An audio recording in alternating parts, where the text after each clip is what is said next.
Welcome to the Terrible Podcast with your hosts from SteelersDepot.com, where you can find all your latest and greatest Steelers news. It's Dave Bryan and Alex Kozora, always lit, talking Steelers. And now, here's Dave and Alex.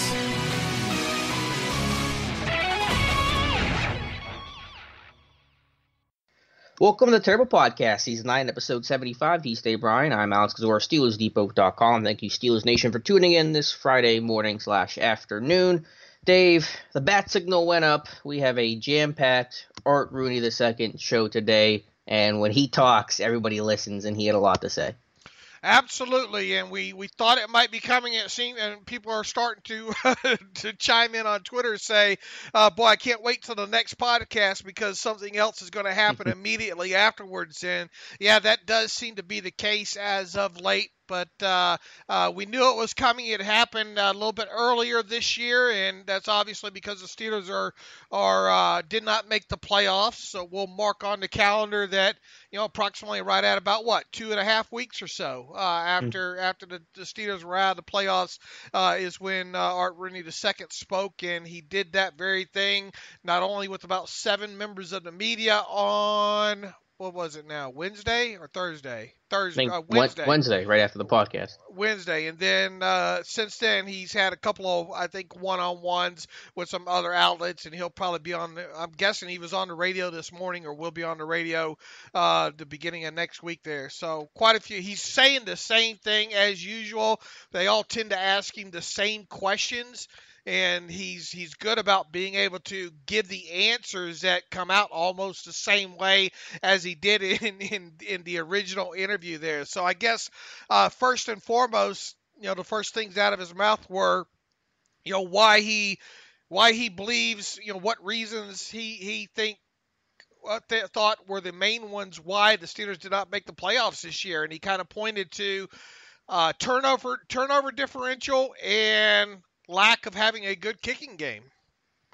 Yeah, let's see. I have the quote here from Rooney, and if you want to read the articles, we've covered basically everything Rooney said. Just seriously type in Rooney in the search bar on Steelers Depot, and you can check that out. So he says, Rooney does, quote, "So if I had to point to a couple of things that I think more problems that may have cost us the opportunity, I think the number one was the lack of an even average kicking game. Somewhat inexplicable reasons, our kicker went from one of the best in the league to one of the worst in the league, and so games that we won close last year, we didn't win close this year. Secondly, our minus turnover ratio. That's always something that is hard to overcome, and obviously something we need to address going forward. So yeah, Chris Boswell struggles in your minus 11 in a turnover ratio. That's a good recipe to miss the playoffs." Absolutely it is. That's a good place to start at least. And then, of course, giving up. And I think he referred to this at some point during either that interview or one of the other ones about the secondary needing to improve and how, inside linebacker, they probably need to look at I want to be careful and say in choosing the words because I don't have the exact quote in front of me, but having, they've had problems, exactly replacing Ryan Shazier in so many words, but he didn't. In saying so, I didn't take it as him really disparaging what they have there. I think it was part of the Bob Labriola, or not Bob Labriola, Bob Pompiani interview that he had with him with KDKA. But normally Art Rooney II gives us a little hint as far as which way the team will be going with in the draft. I don't think he really got specific with position, but you kind of get the feel that it's going to be defense at least early in this draft this go around. But kind of extending his thoughts on the kicking situation. I know he told Pompiani that there's going to be a kicking competition this offseason, so it does not sound like Chris Boswell is going to be given the boot before he is given his roster bonus in March. It sounds like they're going to allow him. Heck, I mean, you've kept him this far now, right? You might as well go ahead and see it through the offseason, I guess, as they're thinking on it. But it sounds like Boswell and Matt McCrane are going to be kept through the offseason here, going to have a kicking competition. I just got to say, and it just kind of stems back to what I said closing out the end of last season there, I'm not sure Matt McCrane is who you want pushing Chris Boswell, so I would be interested to see if they maybe sign a veteran experienced kicker, at some point here during the offseason to help push Boswell instead of McCrane. I certainly would. I think you need to create that competition, and yeah, it does sound like Boswell's going to stay, at least go into camp and have a chance to get back to 2015 or 2017 Boswell form. I mean, yeah, I get why you'd keep him because again, you're banking on him figuring it out and recovering, but the idea that you keep him because you've already kept him, I don't think makes as much sense now because you kept him before because it was late in the season. You didn't really have a lot of good options. I mean, your kicking options were pretty limited in terms of who you could turn to. Now that you're in the offseason, you have a ton of different options. You can draft, you can free agency, you can do it a million different ways. So, I don't think the reason to keep him is that. I think it's just, let's hope he can figure it out. And if he can, we know we have a really good kicker if he can get back to his previous form. And Art Rooney has no idea what went on with him either. I don't think anyone does. No, nobody does. They're kickers. That's the best way to describe it when it comes to that. And something that some kind of mechanism in that kid's head flicked when you gave him the money. I don't know what it is, but hopefully they get that figured out. So that was kind of the top of what he opened with there. And then of course he was asked about Antonio Brown and Le'Veon Bell, and with the Antonio Brown thing, he doesn't. I don't know. Do you have some of the quotes in front of you? He doesn't view this thing as a circus right now. He really didn't consider Antonio Brown an issue up until the final week of the season. I think he made sure to point out that he's still yet to hear from Antonio Brown. He kind of reiterated what he had said the week before to the Post-Gazette, and that's it. That's, no doors have been completely closed right now. No decisions have been made. No trade talks have been made yet, but that some serious reconciliation probably needs to start taking place here pretty soon. And it just, to this point, it doesn't feel like that's anything that Antonio Brown is interested in. To put the quote on it, he told Steelers.com, quote, we have left everything open at this point. There aren't many signs that an apology is going to happen, but as I said before, we haven't made any decisions, and we're going to take our time. There are no real decisions that can or need to be made until the middle of March, and so we'll take that time to evaluate everything. But you're right, Dave, and I wrote about this yesterday, the article titled, Antonio Brown has no intentions on fixing this.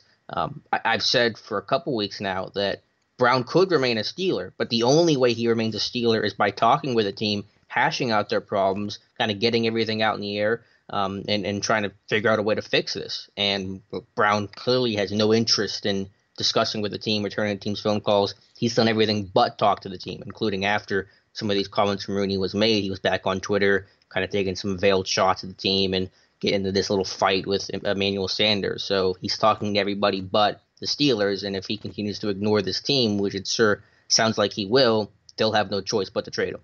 It's gone on this long now. I mean, he should have gotten happy in the same pair of pants that he got mad in. Is my view on this now. Even if let's say Drew Rosenhaus gets to him and says, "Man, you better snap out of it. You better apologize and be contrite." Even if he does that now at this point, I mean, it's gone too far, right? I mean, if I'm the Steelers right now, and make no mistake, I want to make sure I say this 100 times between now and the start of new league year. Nobody's going to hate to see AB go more than I am. I'm 50 years old. I'm not sure I'm going to live long enough to see a receiver in a Steelers uniform do maybe some of the things that he's done. I mean, we were running out of superlatives to describe him on a weekly basis there for a while. I hate to see him go. It will be a big blow if he goes, but look, everybody. Let me reiterate that so everybody hears it. Everybody is replaceable in some way, shape, or form. So, I just think now, God, it's gotten to beyond repair. I think at this point, and I will really be shocked right now if they don't end up dealing them. Yeah, I think they will deal him too, just because of that reason, because Brown's not going to try to fix this. And I don't believe he has to do this apology tour with the team if he talks to them. I don't think he has to kiss the ring. I think he can be frustrated and be angry and talk about those things. I think you have to talk about those things. I think if you just do the whole apology thing and you don't address the root of the issues and the root of why AB was so upset, then this thing will certainly happen and maybe 10 times worse. Next year, 2 years from now, whenever it happens, you'll be in the same situation. So I think Brown should call them and voice the frustrations and be completely candid and honest. But again, he has no interest in talking about that. Now, is there still time to salvage it? Sure, I think there is. I'll disagree a little bit there because I think Rooney talked about how valuable AB was and said he would not disparage him the way that kind of AB has sort of disparaged the team so far. But again, I think it's very clear that Brown's not going to talk with the team. He's going to just let them do whatever they want to do, and that's going to force his team to trade him. Why not just call Art Rooney and say, I'm done with you guys. This is what happened. Yeah. Trade me. Yeah, I mean, just give him an answer one way or the other, at least. Either do that. Here's what my fear is now. He acts like such a jackleg on social media and all that he diminishes a little bit of what his value is. I don't think he would diminish his value as much as he would hurt the Steelers' leverage by knowing that they have no choice but to trade him, and that's going to hurt their return. Okay, well, tomato. Yeah, I mean, fair. Yeah, that's six to one, half dozen of the other. But I agree that it would hurt the value that Steelers might get in return by a little bit. Just call Art Rooney and say, I want out of here, or else, and go train, get off social media for a while. If you're an athlete, why in the hell would you even read your own press? Yeah. To me, I mean, yeah, Twitter's great entertainment for people like you and me. But if I'm an athlete with as short as careers are and having to keep the mind sharp and everything like that, why in God's green earth would you want to be on social media all the time and setting alerts for yourself every time? To me, that's just way overboard. And I think a lot of that has played into Antonio Brown's psyche on top of it. Money and all this talk. I think sometimes has bad effects on people, and I think it has with him. I think Ben Roethlisberger has the right idea of just having somebody do it for him, so he can have the social media aspect, but he doesn't have to deal with it. Yeah, but don't let Ben fool you. Ben peeks in on what goes on social media, and I'm pretty sure Ben watches Sports Center. Oh, I know, but I'm just saying I think just a very light touch to social media is the way to go. But for Bell, Rooney was kind of coy, but it did seem to indicate that they might not tag him because Rooney had said, and you might have the quote, Dave, that they seemed comfortable with James Conner and Jalen Samuels. Yeah, and I wrote about this yesterday, kind of a longer piece, and kind of in that I kind of included why and why not. Softly, I guess you would say, why they're probably unlikely to franchise or transition tag Bell. I know you and I have kind of covered that in previous podcasts as well, too. And it's not like Art Rooney came out and said, we're not going to tag. In fact, I think Pompiani asked him point blank, do you still have the ability to? And he says yes. He said yes. And then he was asked, well, is that something that you might consider? Well, then he went into, we've still got the off-season decisions to make. No decision has been made. Look, I mean, we are 8 weeks out and a little bit less, the middle of February. I think the 19th is the date when they can begin franchise or transition tagging players. And then, of course, by not like a day or two into March, I mean, that window's like 2 or 3 weeks long that they can tag. So they're going to be coming to that decision. They might not have it exactly yet, but I'd be surprised if they haven't talked about it a little bit already. And, the little quote that he had in there, it drops a little subtle hint that they probably aren't going to tag Bell, is Rooney saying, it looks like we have two good young players at the position at this point. So I feel like we're in pretty good shape there. So read into that what you will. He talked about kind of really being surprised that Le'Veon Bell ended up holding out all last season, and he kind of asked a rhetorical question: who does that? Well, now we know. Bell does that, and I mean, look, if it cost you a quarter. We all assume right now that it'll be a third franchise tag, and that if not, if it doesn't have to go to arbitration because of language in the CBA, that tag amount's probably going to be quarterback money. If it's that, which will be around $25 million, it would be absolutely silly to franchise tag Bell again, even if the tag ends up being a duplicate $14.544 million, same as last year, after arbitration.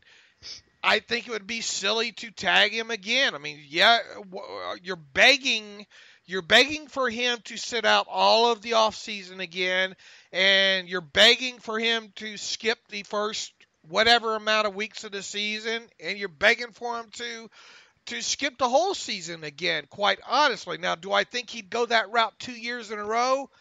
Probably not, but do you really want to tie up that money again? And especially now that you kind of see what you have behind him and James Conner and Jalen Samuels, and talking about the transition tag, even if the transition tag comes in at the expected $14.544 million, that's so damn flimsy, man. I mean, why even deal with that at this point?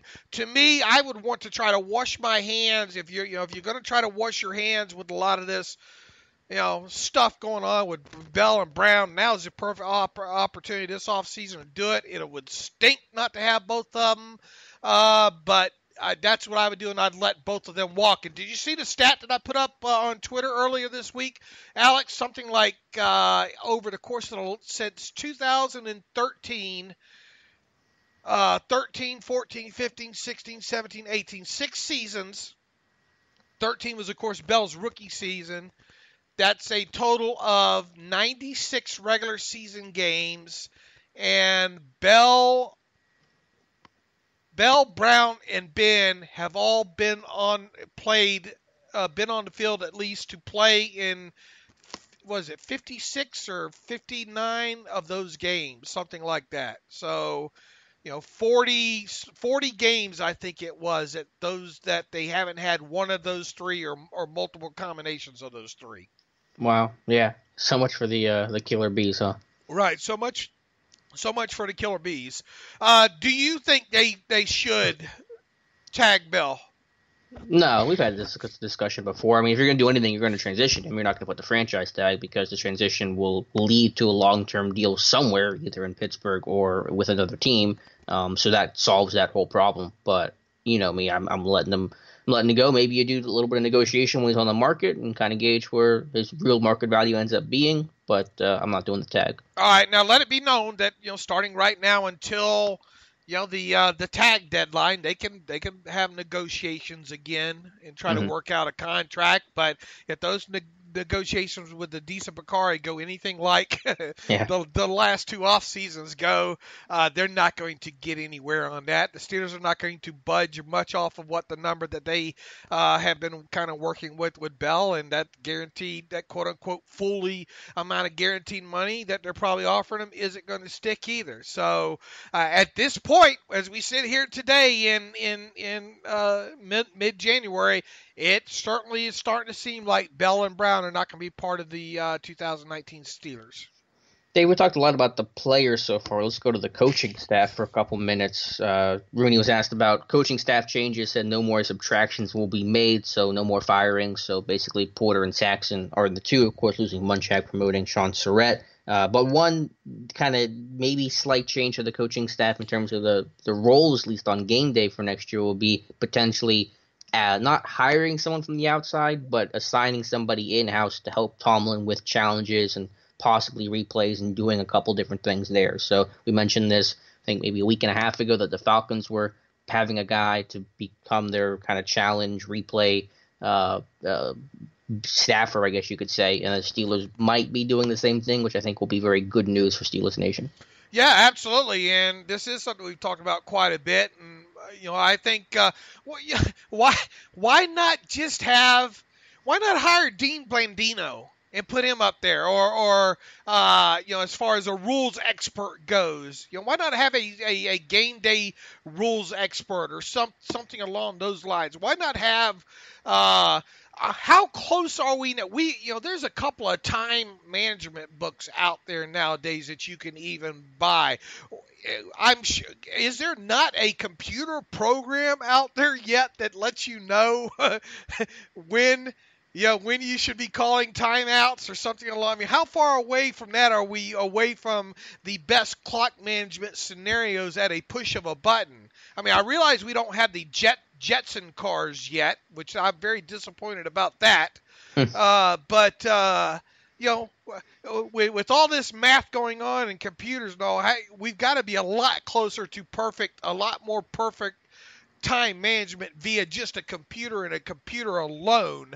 And as far as the rules expert and replays goes, I mean, do rules management guys want $2 million a year, or can you have one for $30,000 a year, and are just the Steelers too cheap to pay that?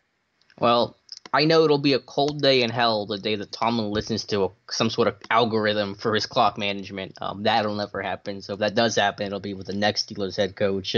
And yeah, I mean, I would be nice to have a dedicated guy, but it sounds like, and Rooney even said it, they don't want a guy just to do challenges or replays and stuff like that. He's got to have a multiple purpose kind of role and give him something to do during the week. So it'll probably be some sort of one of the assistants, like maybe Blaine Stewart or Matt Sims, probably kind of fill that kind of role. You know what? You could even go as far as look, you don't have to have someone in there telling Tomlin to call a timeout or proper clock management or something along those lines. Why don't somebody just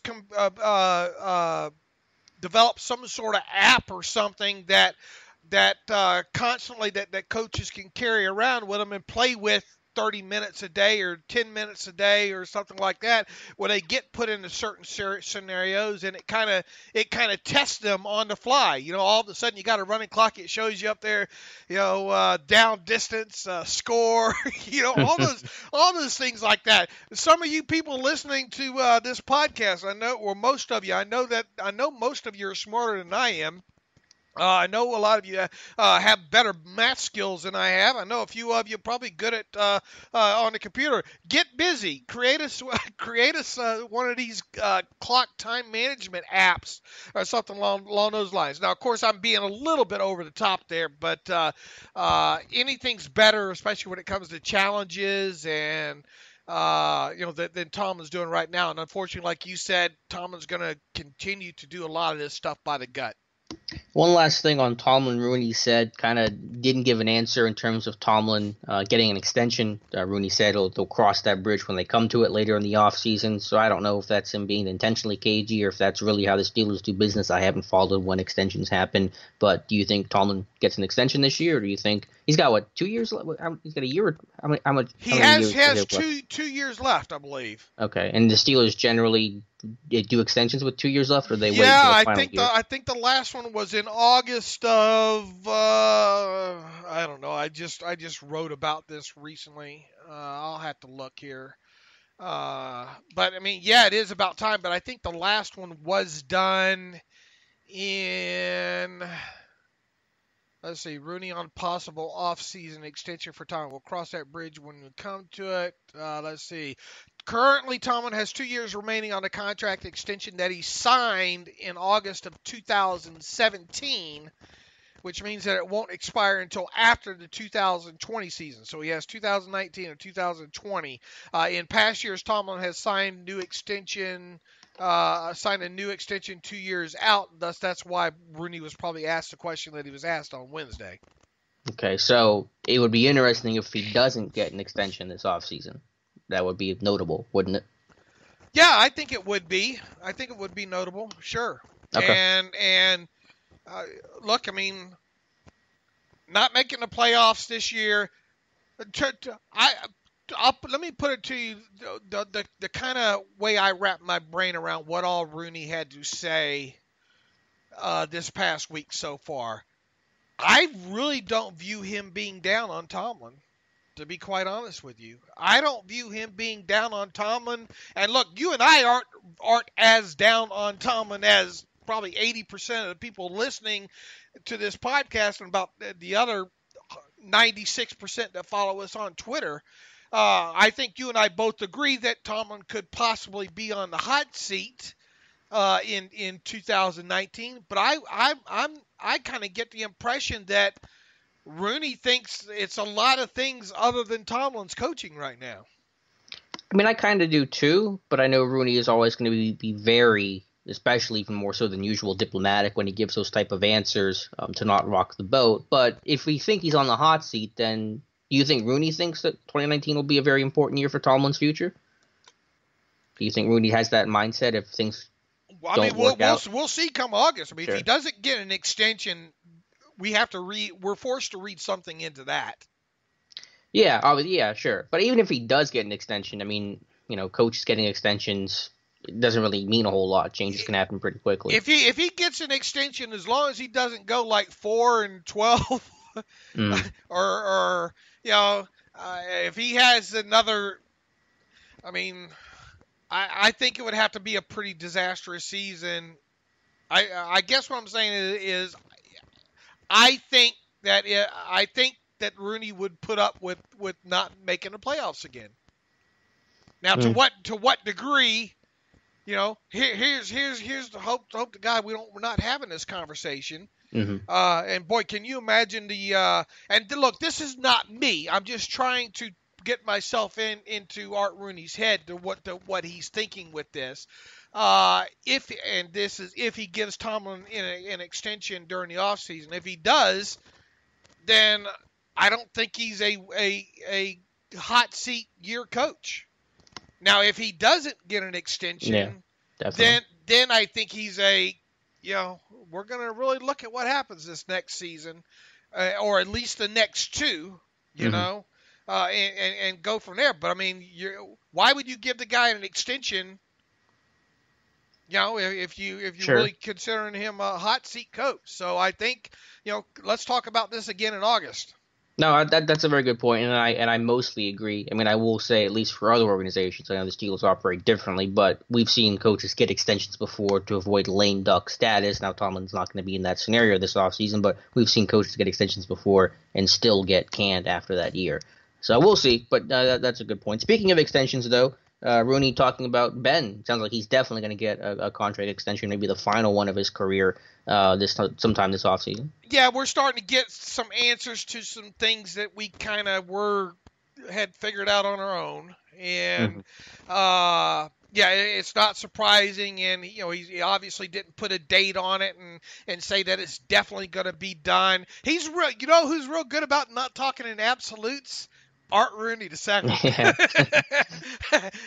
we could learn a lot on being diplomatic and some people call it hedging. I know a lot of people do like to listen to this show because sometimes we do talk in absolutes. But was he a lawyer? Was Rooney background as a lawyer? Yeah, I guess. Yeah, he's got some in him. He's got that lower speak. Yeah.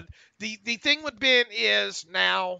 I mean, obviously, with the $5 million roster bonus due not long after the new league year, as we stated all along, between now and early March is when we expect this thing done, and specifically probably around Ben's birthday on top of it. So, now it's only what is the average new money average new money going to be, or average. Did I say it right? Average. What's the average of the new money going to be as part of the deal, and how big is the signing bonus going to be? Because of and what's the length of it going to be? Is it going to be a 2-year extension? Is it going to be a 4-year extension? Those are variables that we can speculate about, but in the end, it doesn't matter. It sounds like it's going to get done, and it sounds like it's going to get done by the first, by the 7th or so of March. So go ahead and expect that. And while we're talking about that, I'm right. I already have it written up. Just got to proof it and all. You can go ahead and expect Marquise Pouncey to sign an extension at some point during this offseason as well, too. He's entering the final year of his current contract. He does not have a roster bonus due in March, so you can wait on into the summer with him. But once again, I think with Ben and Marquise Pouncey will be your two most notable names to get extensions this offseason. That's a good point about Pouncey. I hadn't even thought about that, but Ben and Pouncey, that relationship is so close; they're really going to be forever linked. And it is honestly possible that those two leave at the same time. It depends how bodies feel and health and all that, obviously. But health willing, it's possible that they might go out to retire at the same time. And they've said it. That's why I'm saying. Yeah, I mean, Ben said when he was asked this year, is he coming back? He said, well, Pouncey's coming back, so I'm coming back. And Pouncey said that he'll retire when Ben retires. And I know that might be a little tongue in cheek, but I think at this point in their career, it's also semi-serious. Exactly. All right, what's next? Sure, a couple more players to talk about. Dave, Bud Dupree. I hate when you say things and they sound right. And I don't do a victory lap yet because nothing's happened yet. And you're doing a victory lap.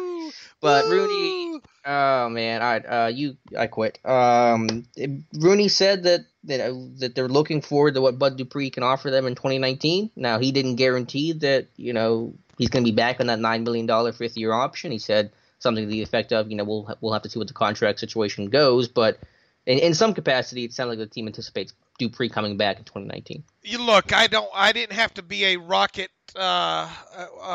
surgeon or a heart scientist to figure this one out. You start adding up, looking at the size of the marbles and everything like that. And you got that article that I wrote that you and I talked about recently there. I'm not surprised by this, Alex, as you can tell.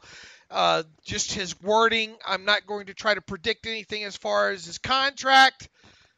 Bud had some good games and some other games that were probably not what you would want, but I think there was some progress this year, so we're looking for some progress from him again next year. I don't know how other you can read into that other than Bud's going to be back. We will know within 8 weeks' time. One good thing about the way the NFL calendar is set up is it kind of gives us hurdle marks, if you will. So if this doesn't happen by then this is we could probably look forward to this. And I think that's going to be the case with Bud.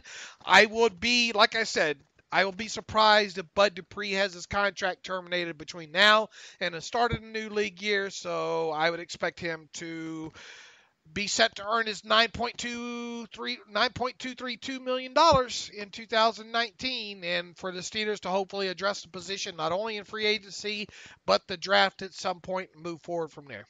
But we agree personally that this is a very bad idea. At that price.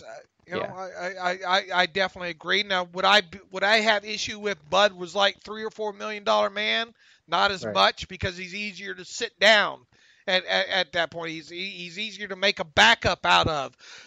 What happens if you go into this draft? If you get into this draft and somehow you end up, whether it be 20th overall or 2 overall or 8 overall, and you end up with a guy like Josh Allen. Mm-hmm. Okay, or some other top edge rusher. You've got to find a way in today's NFL. You got to get these guys on the field as soon as possible. This is not the Dick LeBeau world anymore. You have to figure out the way to get these guys on the field. And look, even regardless, even if you draft one early this year, I think the Steelers have got to do a better job of getting a rotation going at some of these positions to keep some bodies fresher out there. So, but I think you're kind of pigeonholing yourself a little bit by having a $9 million a year guy on the roster, because you would expect him to play 75 to 80 or more percent of the snaps in doing so. So, heck, maybe Bud will finally really surprise us and come out with 13 sacks next year and oodles of pressures. But I'm not going to hold my breath, and I know you're not either. Yeah, I mean, just to be clear, I thought Dupree did improve. So I think when Rooney says that, I think he's being sincere, and I agree with him. And I'm not opposed to Dupree coming back in some capacity if you try to work out a longer term deal for less money, or if you try to release him and then bring him back for 2 years, $10 million. I was okay with that. I just think having him be probably top 10 paid outside linebacker in football with his production and on the last year of his rookie deal just seems insane to me. Because, again, can you find a guy to get 6.5 sacks for less than $9 million? I mean, you better. Otherwise, you have some really bad scouts and some really bad decision making. So we'll see what happens. And we have till March 13th. And I know Rooney did say he's not going to predict the contract, but it certainly sounds like he's going to come back. And I think that is clearly the wrong move from Pittsburgh to pay him $9.2 million to be a 5 to 6 sack kind of guy. You sure better, people better keep your fingers crossed about a Denier, Yeah. And to some degree, Keon Adams. I don't know if we were to take a poll, if we were to take a poll of our listenership, how many do you think would want Anthony Chickalow back even on a near minimum year salary? Probably very few. I would, but probably very few would agree with me. I wouldn't mind him back as like the number 4. Yeah, he's got to be number 4. You got to find a new number 3, Denier. And Denier has to be that number 3 and play defensively because he's not going to give you much on special teams. And that's another bad thing about him. Right. He's almost James. I'm not going to compare him to James Harrison in pass rushing ability. I'm going to compare him to James Harrison. James Harrison's early days as a special teamer wasn't much. No, he was a good special teamer, wasn't he? I didn't think he was all that. No, he had the block against Buffalo in 2004, the Ravens game in 2007, the 75th anniversary. He had the forced fumble on Ed Reed on the punt return. I thought he was a good special teamer. All right. But point taken. Basically, Chickalow's gonna have to stay in that special teams heavy role, and Denier is gonna have to flip up to be the number 3. And generally, again, the number 3 outside linebacker has a lot of special teams value, but Denier is not really that guy. But you like to get him on the field from a pass rush perspective. Dave, speaking of linebackers, Ryan Shazier was asked about kind of his future, and we talked about, and we still believe it. At least I think we believe it. That his contract's going to toll, but Rooney didn't seem to indicate that. Can you give some clarity there? Yeah, I think I'm not sure Art Rooney understands what's going to happen there. Okay. Other than he's pretty sure Shazier will be under contract at least during the offseason here. I'm not sure he understands the whole tolling process here. And like I said, the whole reason they restructured Shazier's 1-year option year last March or whenever the heck it was done, or May, was because of this very scenario. In this scenario alone, and that's because they expected, because not long after that, thanks to the new rules, to the new league rules, they were able to immediately move him to reserve PUP instead of having to wait until training camp to do that. So almost right out of the chute, they had moved Ryan Shazier to the reserve PUP list last offseason. That automatically triggered his the reduction in his salary, in his cap hit and all, because of the language in his rookie contract. The split salary language and all like that. So he's still got all of that. It's just his paragraph 5 salary was lower, and that's because when it would toll this year, it wouldn't toll at the 8.1, whatever the number was at that amount. So I still will be surprised, and I talked to Joe Corey about this as well too.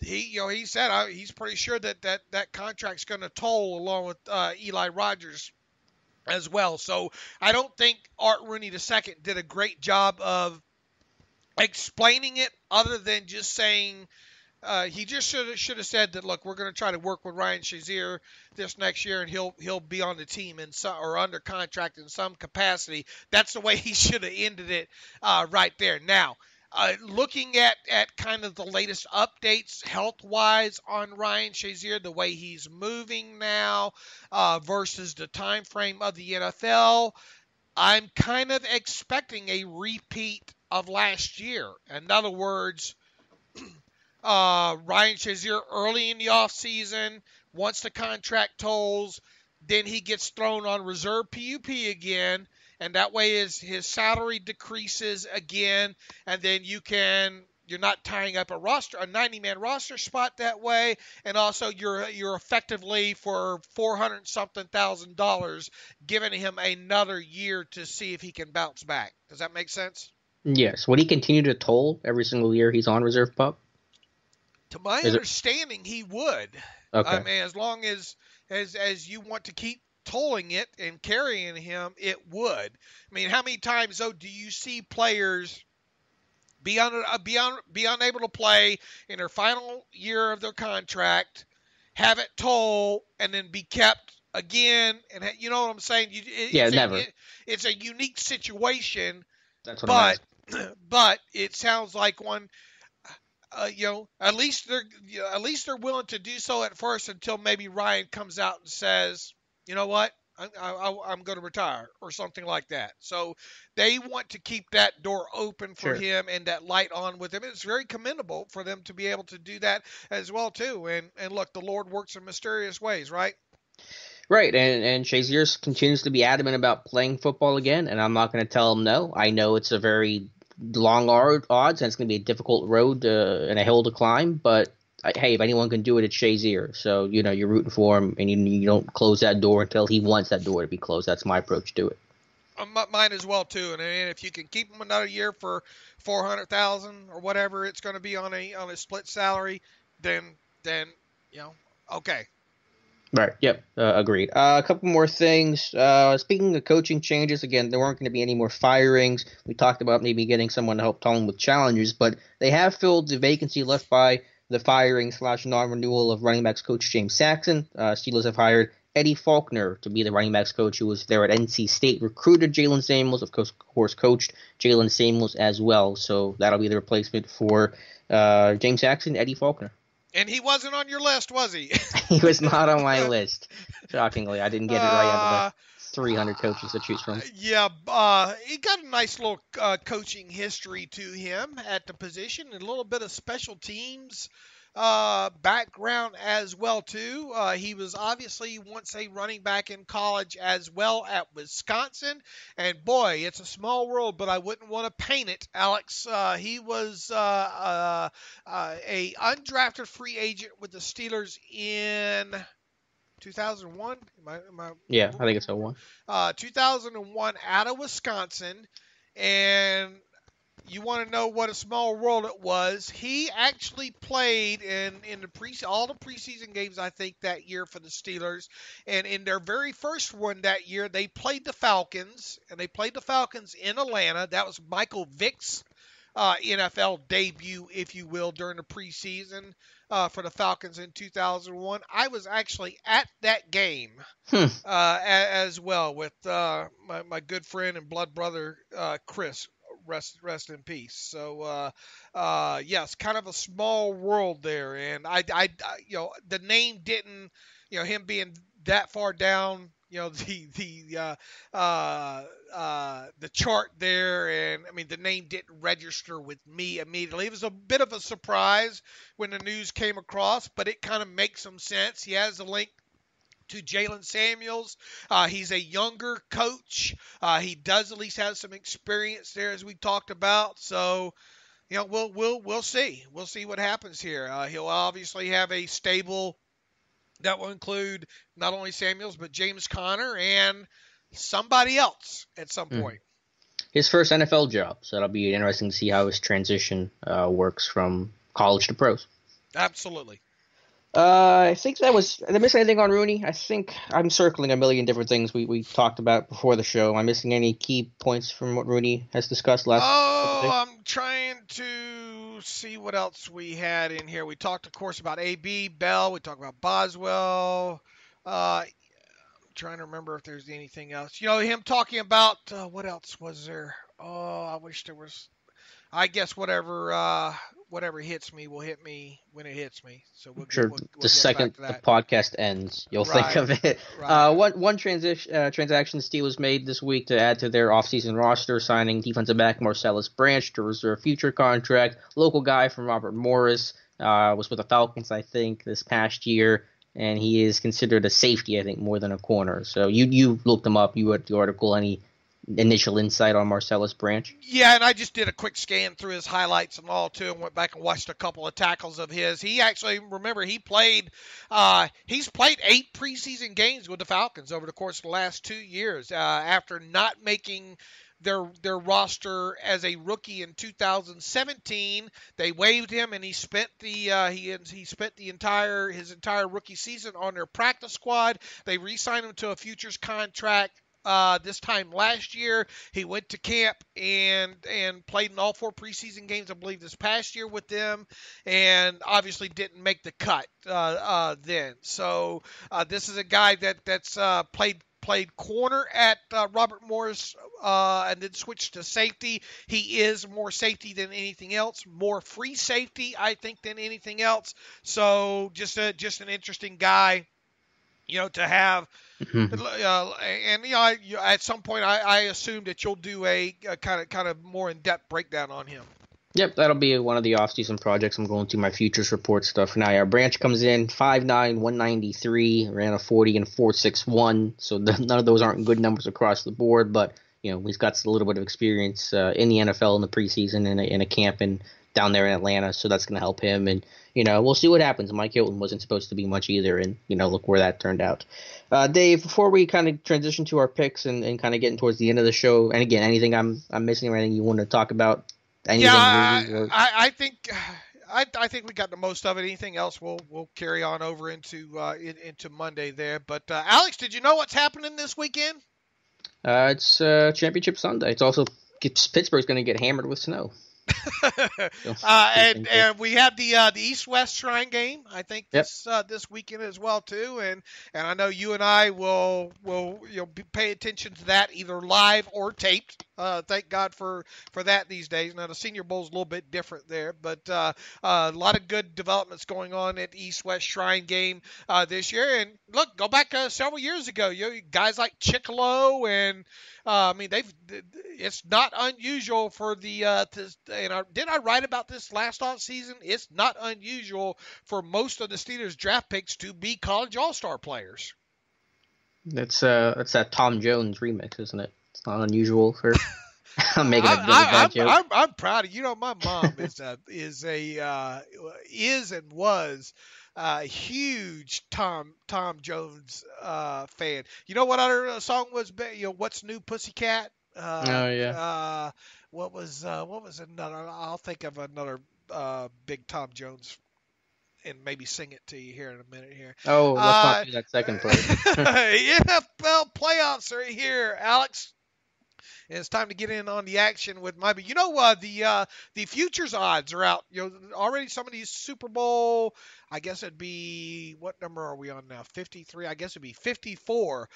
Futures are already starting to surface, and I wrote about those recently or last night. As a matter of fact, Steelers 14-1 odds at some places to win Super Bowl 54 there. But the playoffs are here. It's time to get on the action with mybookie.ag.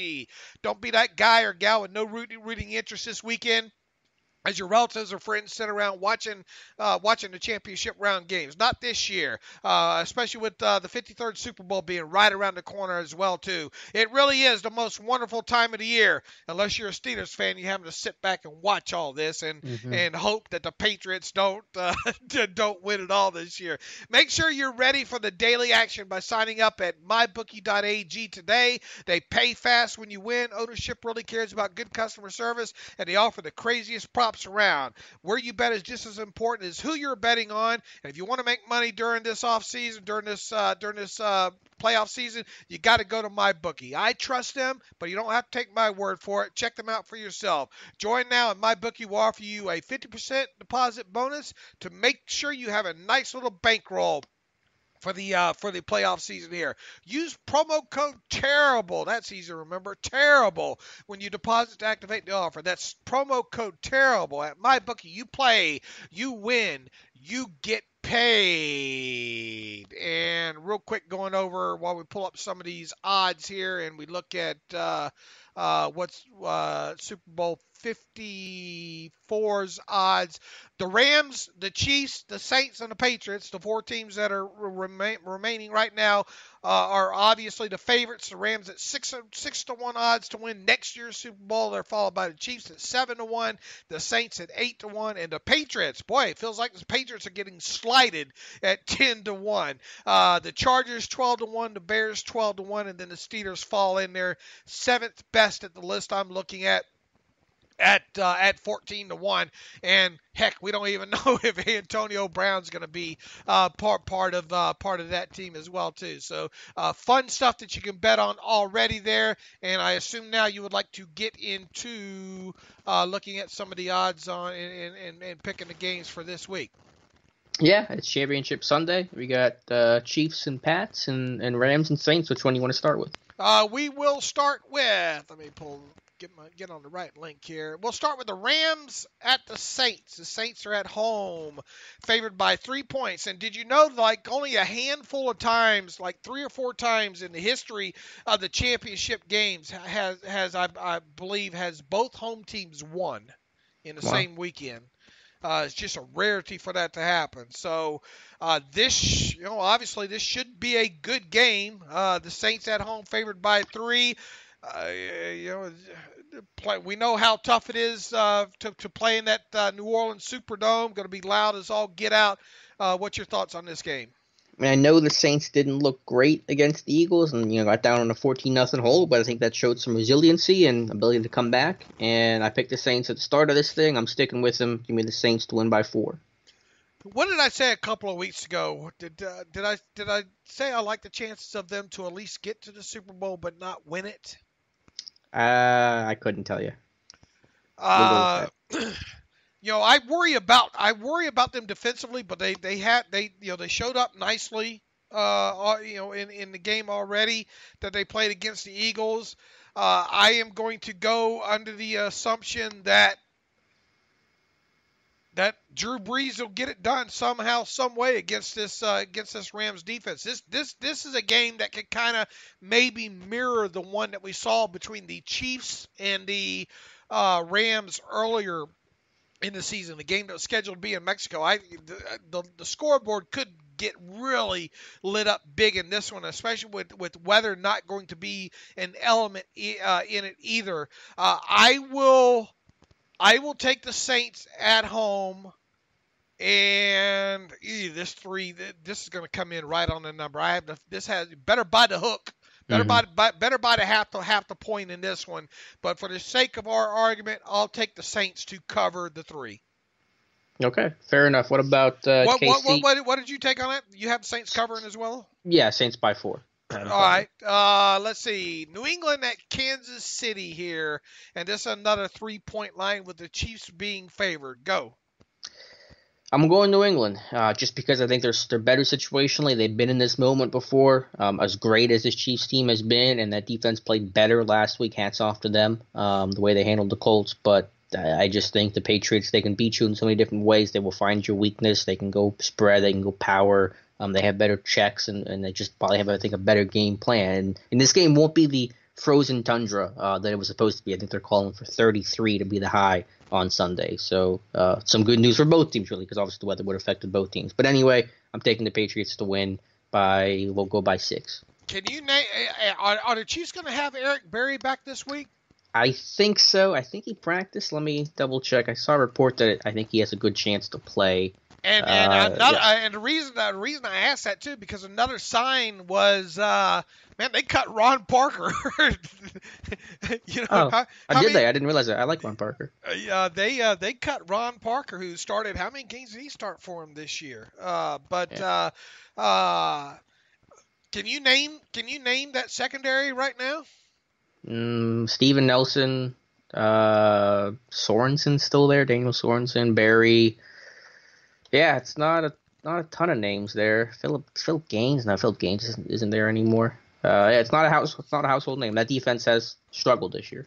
Right, and I talked about how they've struggled this year, and them and the Saints, and how the Patriots defense has played, has come around during the season. I think the Patriots defense might end up being the difference in this one. I expect this to be a little bit lower scoring game, but I do expect the Patriots to win this one. I think in the Super Bowl we're going to have two experienced quarterbacks in Brady and Breeze. So I'm going to have the Patriots winning this one outright, and thus give me the Patriots plus the 3. I would love, however, even though I'm going to have some financial commitments to this one, if you know what I mean, it wouldn't hurt my feeling. I know most people listening to this show, it wouldn't hurt their feelings if Brady and the Patriots were to bow out in this one.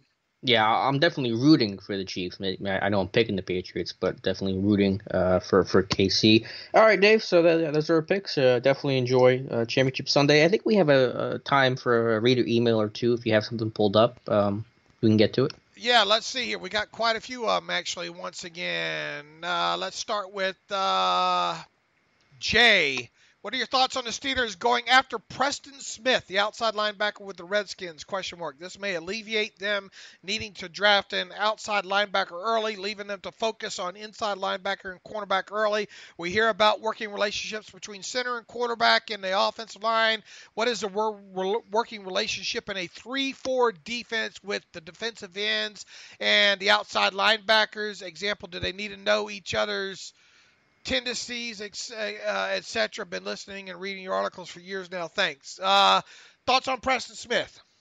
I like Preston Smith coming out of Mississippi State. He's a big, long pass rusher. I think he's been productive. It's been consistent, a little bit of the injury bug. But, so would I like it? I need to watch him more. It's hard to give any sort of concrete answer. And I don't try to get committed to any one particular name. You guys know I would prefer to try to go corner in free agency just for the fact of how poorly this team has done evaluating that position through the draft. But would I be open to Preston Smith? Sure, I would.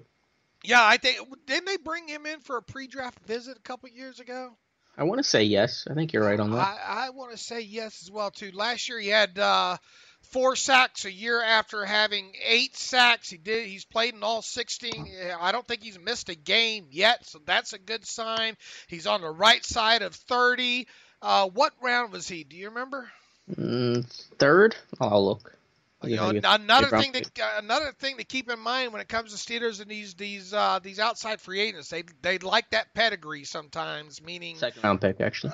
Third round or higher, they tend to gravitate to those guys. They tend to gravitate to guys that they kind of know too. So, yeah, I mean, this early out without having gone back and looked extensively at his tape, Jay. That's definitely a name to keep an eye on, I think. About his question about working relationship between center and quarterback, what is a working relationship between 3-4 defense and defensive ends and outside linebacker? Look, you see a lot of twists and stunts and all like that.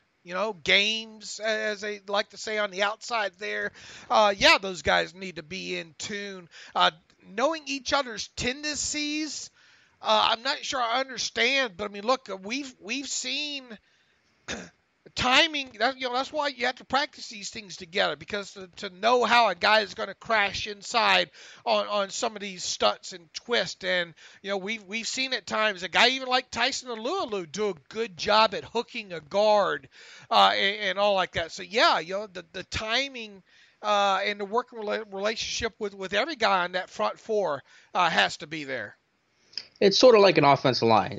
A rush has to work in tandem. It's not just everybody doing their own thing. So you have to know from an assignment standpoint, okay, the defensive end to the left of me, if we're, T.J. Watt in this scenario, if, Cam Hayward's going to be hitting the B gap, so I can't rush the B gap. I have to stay wide on my rush. Or Hayward's slanting down, so now I have a two-way go and I can win inside or I can win outside. So it depends on the play call and the situation. But yeah, you certainly have to know what the other guy is doing, because if you're all just rushing at random, it's not going to work.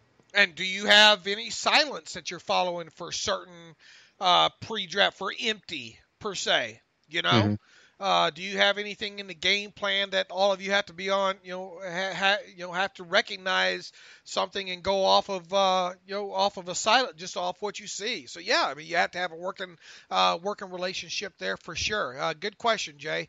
Let's see here, Justin Mamula.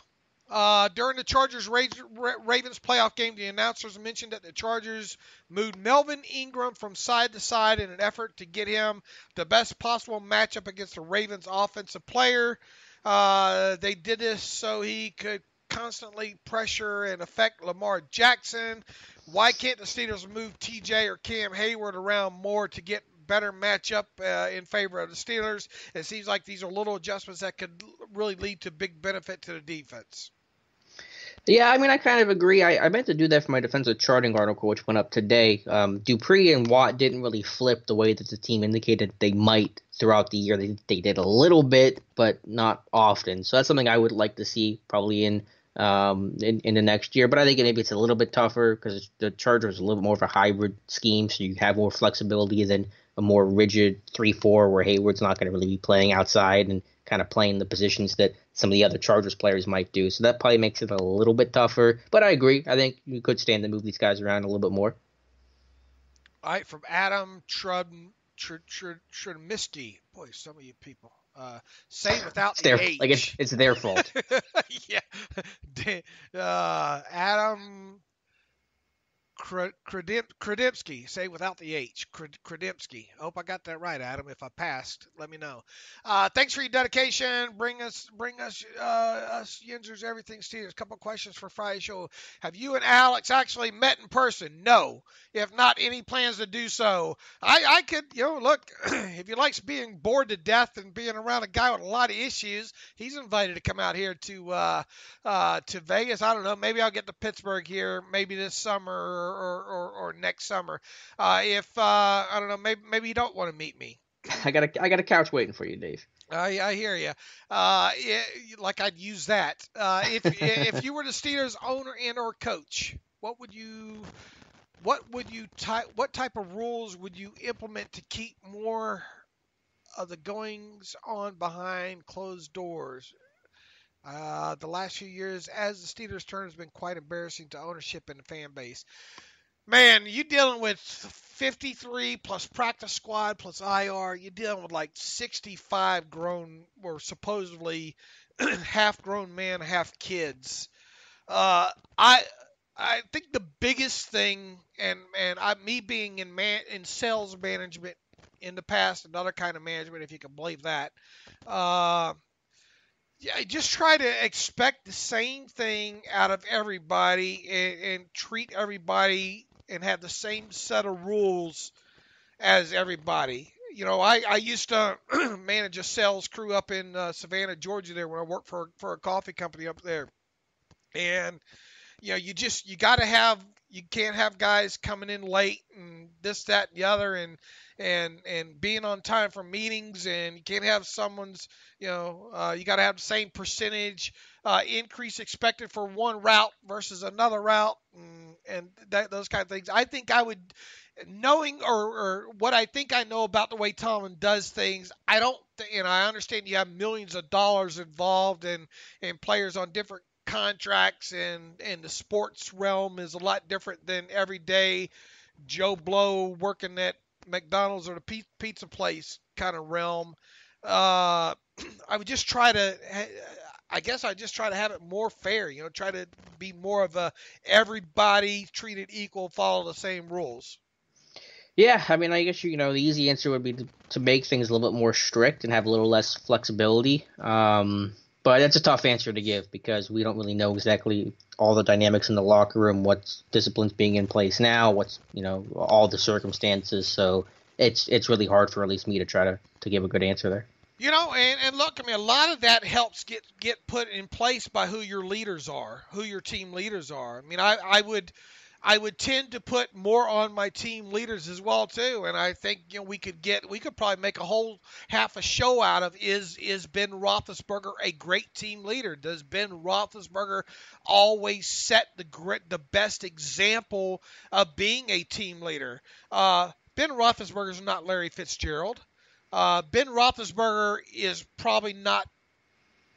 I'm probably going to step on some toes here, but he's probably not as good of team leader as Tom Brady or Drew Brees, type of leaders there. I obviously haven't been in the locker room to be able to stand behind that assertion. But look, I mean, you expect a lot of help from this to come from your team leaders as well too. And I think the Steelers do have a lot of great team leaders in there. I don't think Antonio Brown was one of them to help set the tone there. But I mean, you got guys like Ramon Foster, David DeCastro, Marquise Pouncey, Cameron Hayward, Joe Hayden. Who am I missing in here? I mean, Vince Williams. I mean, you have some guys in there that should be able to help keep the rest of these guys in line. But I think, if I were Tomlin, that's the route I would try to take. Yep, fair enough. Damian Anderson writes in, Alex, did you see Coach Denzel Martin coaching camp last year? Any chance he takes more of a focused linebacker role, assistant to Jerry or something now that Joey has gone? Assistant coach, 1 year coach, 2 year scout for Steelers, played at Tigers. Missouri, yeah.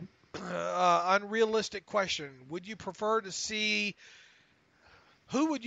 see at defensive coordinator? Keith Butler, Terrell Austin, or Brian Flores? Yes, I get it. Mr. Rooney has said no more coaching firings. Ideal scenario for him, I guess, Brian Flores takes on assistant head coach, defensive coordinator role for Steelers in 2019. Gives Steelers options for 2020. Just kind of take it from there. Well, that second one has a lot of parts. I think Flores is about to become the Dolphins coach, so I don't know how he even gets involved in the Pittsburgh mix. I don't have a preference because I haven't thought about it. You guys know my thoughts on the job Keith Butler has done. As for Denzel Martin, I didn't watch him at camp last year. I'm not even sure where he was at. I've seen him at the Senior Bowl though. Especially when he was a scout, he looks like Javon Hargrave. First time I saw him, I thought it was Javon Hargrave. But he's worked his way up the ladder again as a scout, and then working into the coaching ranks. But in terms of what exactly he's going to do or what his promotions will be, I assume it's more assistant, more quality control, helping with some game planning stuff right now. So I don't know a lot about Denzel Martin. I mean, I have seen the guy before, but I don't expect him to really have any sort of significant change in his role for 2019. From James Connolly, first time question. Would Ben restructuring, and let's be clear, it's not really a restructure as much as it is a contract extension. Now his cap hit for 2019 will kind of quote unquote be lowered, or we expect it to be lowered, restructured, because some of the old money that he's due will be tied up into the new bonus money. So be careful in calling it restructuring as much as it is really going to be an extension. He goes on to write, big decisions on Burns, Dupree, and Gilbert ahead. Which of the three mentioned had the best chance of wearing black and gold next year? People are not going to like the answer here. I think we already gave a spoiler on that, James, or I think he goes by Jim. Burns and Dupree are going to be on this 2019 roster. Gilbert, of those three that you just named, Marcus Gilbert, least likeliest to be in black and gold in 2019. Yeah, definitely Gilbert. Now, I think Burns will be in camp. Do you think he really makes the 53-man roster too? I don't see how he does it right now. I think it's 50-50. I would tend to more better chance with him.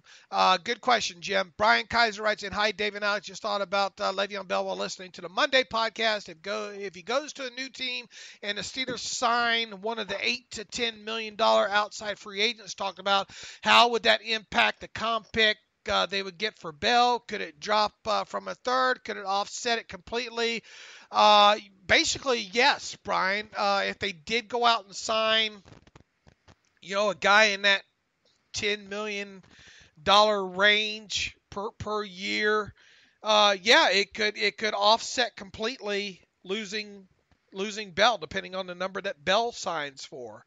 Unfortunately, that's part of the compensatory pick formula. Now, as Alex and I just said, I think in the Wednesday show, as much as I know about the salary cap, I know a lot less about the compensatory pick formulas. So, there's a lot of guessing goes on there. It's easy sometimes to just line these guys up in a add and loss column and just throw out the guys with the minimum salary contracts and then try to X out and balance out from there. But not even all the times will that give you the proper answer there. But yeah, there's a good chance. But look, I don't think that's the way that you can go into this, Brian. I think you have to go into this saying, be damned with the compensatory pick formula and all like that.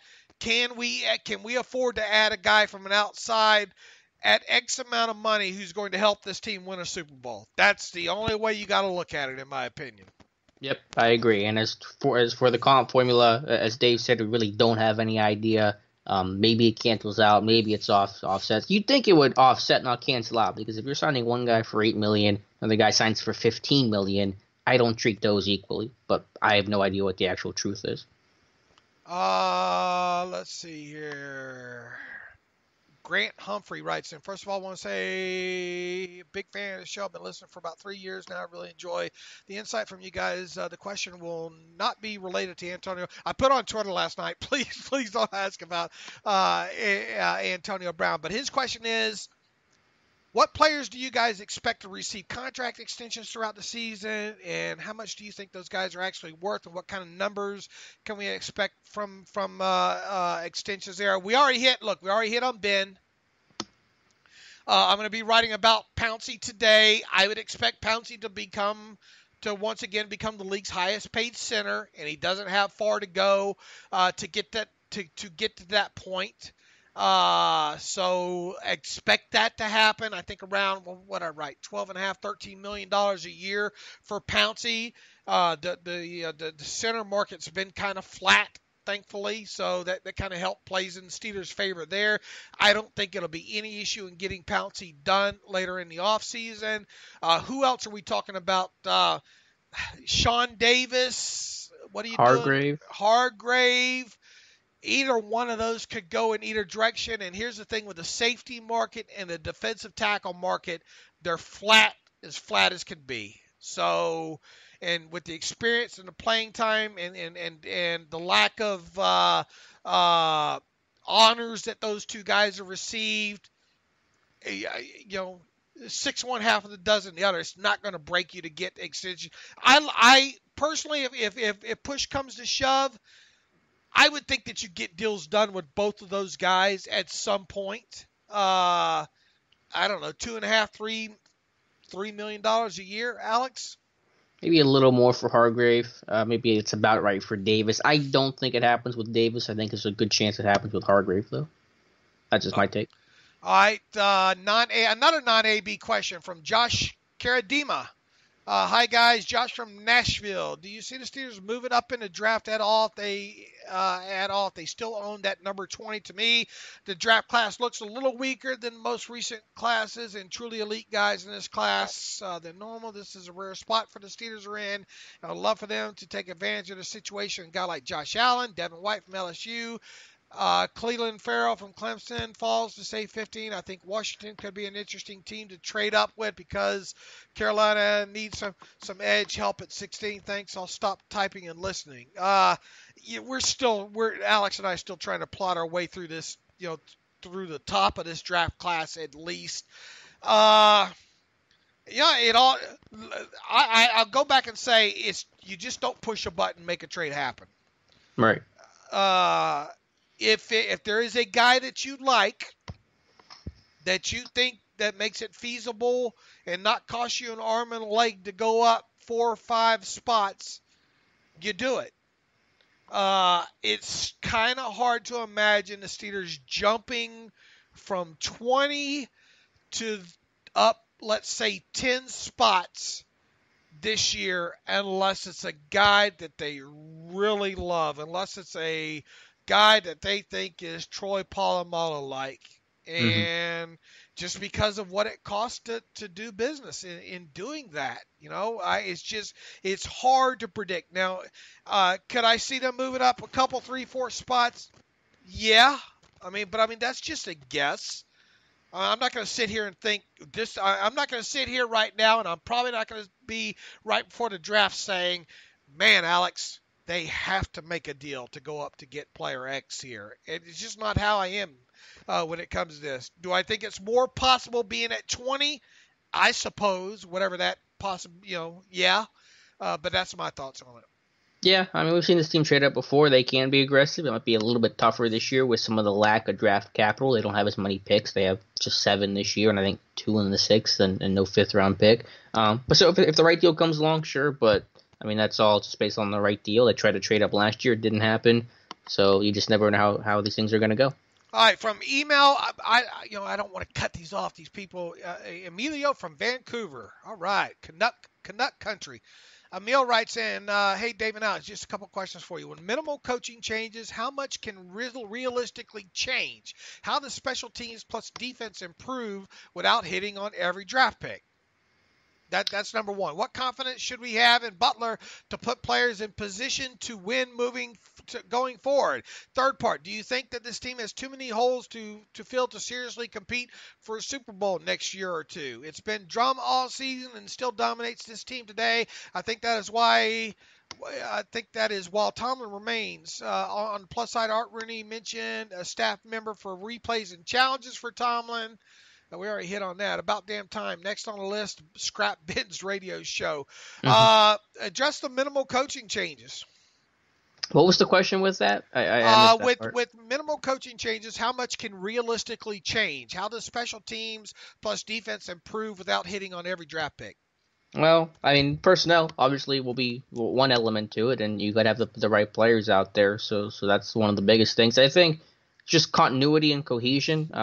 There were certainly a lack of talent in the secondary, some issues on special teams this year, but I think in both cases, as you get guys playing together more, so look at the Steelers defense early in the year when they couldn't disguise coverages, they couldn't rotate their safeties, compared to late in the year when you got more of that. I think you can carry some of that over into 2019. Same with special teams. The return games, in particular the kick return game, it's all about timing and kind of getting that chemistry built. And with so many changes on that unit, you would like in year 2, assuming Ryan Switzer's still the same guy, to have some more continuity and chemistry with the rest of his return unit, and that generally helps. So is that a guarantee? No, but I think there is something to be said for just playing together more and knowing what the guy next to you wants to do, and that's going to be a benefit. They can block a damn punt every once in a while. Yeah, the kick return game's got to get better. There's no question. But again, they've changed so many guys. They've had so much inconsistency year to year in the return game. I think that has not helped matters. Look, I mean, Emo, you're not the only one with kind of these questions, I don't think. And the organization obviously thinks they're closer to it than obviously most fans, and even as optimistic as Alex and I can be at times, we've got question marks. Alex more so than me was calling for the head of Keith Butler. And look, it wouldn't have surprised me one bit, and I wouldn't have batted an eye if they would have moved on from Keith Butler this offseason.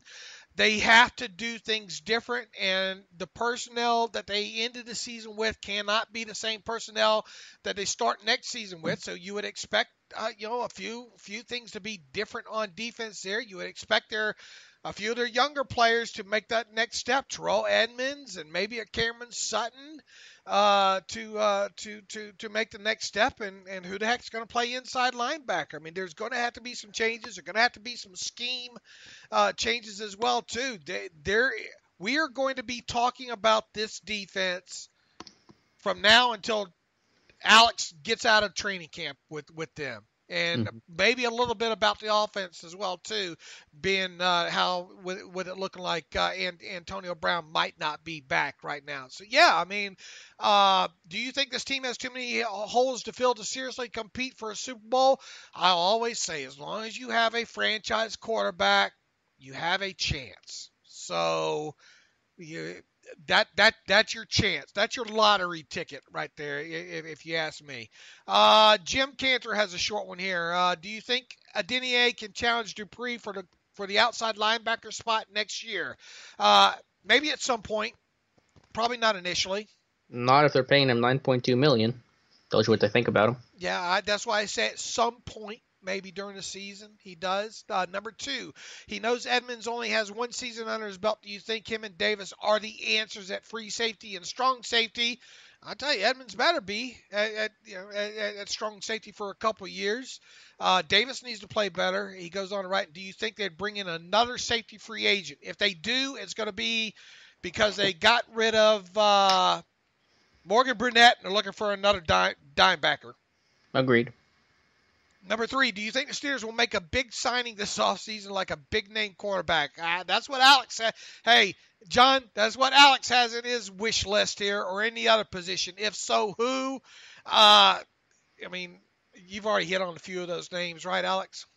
Yeah, I mean, like you said, the corner group isn't as strong. I'm sure the name that will be talked about endlessly is going to be Bradley Roby. Now, will the Broncos let him get away? I haven't taken the pulse of it. New coaching staff in, but Roby would be one guy to circle. Yeah, another thing is, what do you think about bringing back L.J. Fort? He likes the way he plays, and looking at numbers, he played 29% of the snaps compared to Bostic, 53, and he had 8 less solo tackles. He's no Shazier, but if we don't bring in someone, an inside linebacker, I say Fort's the guy.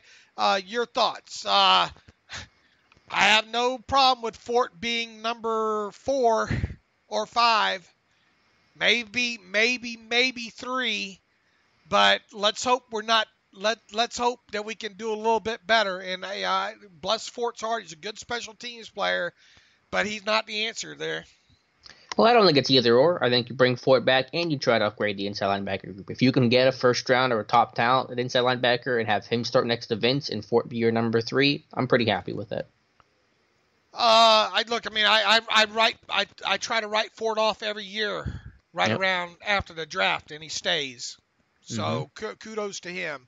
He'll be back competing for a spot, So we'll see what happens here. Number 5, who are some of the Steelers' 2009 draft prospects? That's a loaded question this early. John, watch the site. Watch SteelersDepot.com. When we added Tom Mead to the staff, going to be doing some breakdowns already started. We're going to have, Alex. Alex is a big player in draft prospects. Look for some things that he does. I fill in some there. I'd like to fill in some highlights from some of these top players as well, too. So we've already started that train moving there. Number 6, hypothetically, the Cardinals draft Kyle Murray. Do you think they take AB and a pick for Rosen and Peterson? I'm not going to get into hypotheticals. No, it's not going to happen. Yeah, look, we've talked a little bit how great it'd be to have Patrick Peterson in Pittsburgh. I don't know if that can happen. I mean, we'll see. Or do you like Dobbs and Rudolph over Rosen? Oh, I think he's trying to say for Rosen. I don't see Rosen. Well, I think it was Rosen and Peterson. Yeah. We're just getting into some real Madden territory. Yeah, that's I don't think that's going to happen there. What else do we have? I think that's it for. Were there any other reader emails? That's it for me. I have just in general. One positive one to end with here. Dave and Alex, rather than ask a question, I just wanted to send you guys my appreciation and thanks. Thanks for all the hard work you guys do to keep listeners and followers like myself informed all throughout the Steelers season and offseason. You guys provide very insightful, accurate information on the website, podcast, and even just your guys' tweets. I enjoy every podcast you guys make, and I know a lot goes into that people might not know, so thanks, Dave.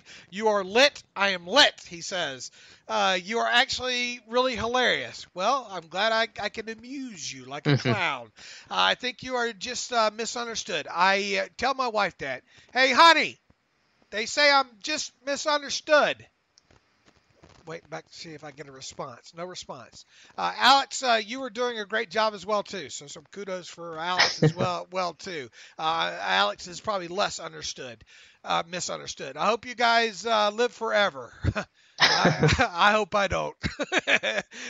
P.S. I never thought I'd forget the old intro to the podcast because I knew the thing by heart, but I did. I've now grown fond of the new one, which I know by heart now. All right, Zach, thanks for and Zach was not paid to send us that email there. So I think that's as good a place to end there. We'll pick up a few more of these other listener questions maybe on Monday. I'm looking forward to watching these games, Alex. I don't know about you, and by Monday we'll know who's playing in the Super Bowl. We'll start talking about that. We'll probably talk a little bit about some draft prospects coming out of the East-West Shrine game. We'll start talking about some Senior Bowl prospects because that'll be getting underway as soon, beginning of next week as well. In the meantime, you can follow me on Twitter at Steelers Depot. You can follow Alex on Twitter at Alex_Kozora. You can follow the show at Terrible Podcast. Email the show, theterriblepodcast@gmail.com. You know the drill. If you like what we do, want to donate to the cause, go to SteelersDepot.com, hit that donate button, upper right navigational bar. Thank you, everybody, for sending emails, for supporting the show, for donating, for listening, for caring, for getting mad at us, all that. And as always, thanks for listening to the Terrible Podcast with Dave and Alex.